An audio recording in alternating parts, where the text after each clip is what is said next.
One of the things I love about training camp is when the pads come on and things start getting serious as training camp drags along into the dog days and some of the rookies start getting the time of day. Now, it can be true rotation where the guy has earned his stripes and gets some run with the ones, or could be veteran rest rotation. Don't care. Don't care. As long as they're getting experience, the future class of the Vikings are starting to gain their proper place, and it is a good sign. So on Tuesday, the Vikings had 3 veterans take veteran rest days.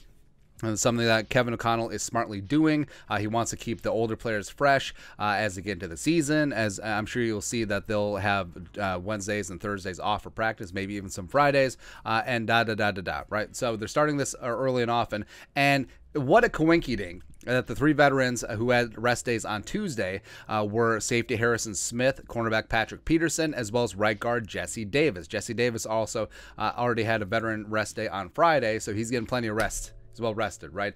And beep, bop, bop, bop, boop. It just so syncs up that those players are at the positions of the Vikings' top 3 draft picks.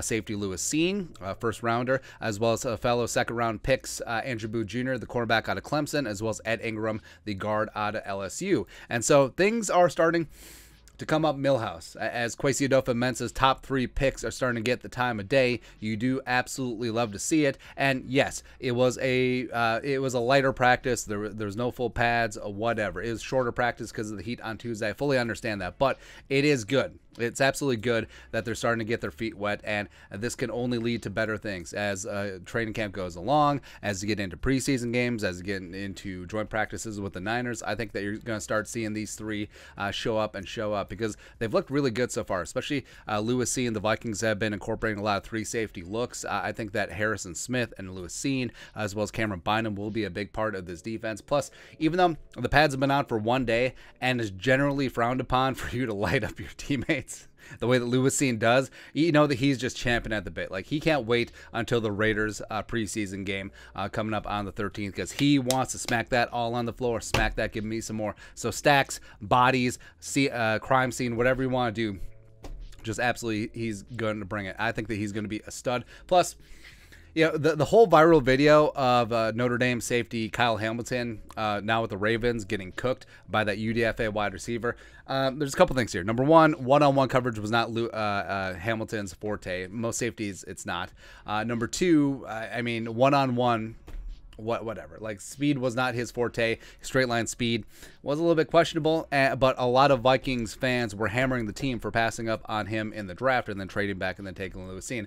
I'll take Lewis Cine at 32 versus Hamilton in the teens. It just is what it is there. And then you got Andrew Booth Jr., who has a chance to be the absolute steal of this draft. He's first-round talent, fell to second round due to health issues, but he's revved up, ready to go. And just the constant iron sharpening iron of going up against Thielen and KJ and JJ every single day. Plus, Booth has showed he ain't scared. He ain't backing down from anyone, man.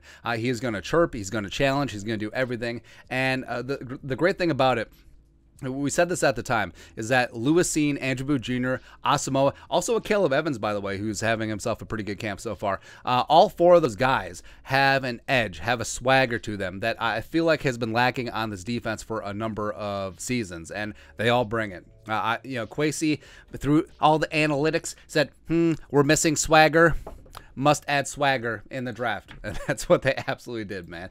So Booth is fired up. I think that, Patrick Peterson, I love him, man. I think that he still has some good football left, but I think eventually, maybe even as soon as next year, it's going to be Cameron Tiny Dantzler as well as Andrew Booth Jr. on the outside with the Caleb Evans working in there as well. And then you got Ed Ingram, second-round pick, 59 overall. Now, it was seen as a bit of a reach. A lot of draft prognosticators had round 3, round 4 grade on him, but Ed Ingram can bring it in pass blocking, and he's been showing good in one-on-one spots. He's been holding up well, and in terms of second team right guard, and the fact that Jesse Davis rotated out and Chris Reed, who had been getting the first team right guard reps with the team on Friday when Davis had his first veteran day, then Ed Ingram just came in. He's like, what's up, baby? Well, we're here, ready to rock and roll. And I actually, even though I think Jesse Davis, as of right now, given his contract and given the way that he has performed so far, I mean, we'll see what happens in preseason games. I would still put him as the slight favorite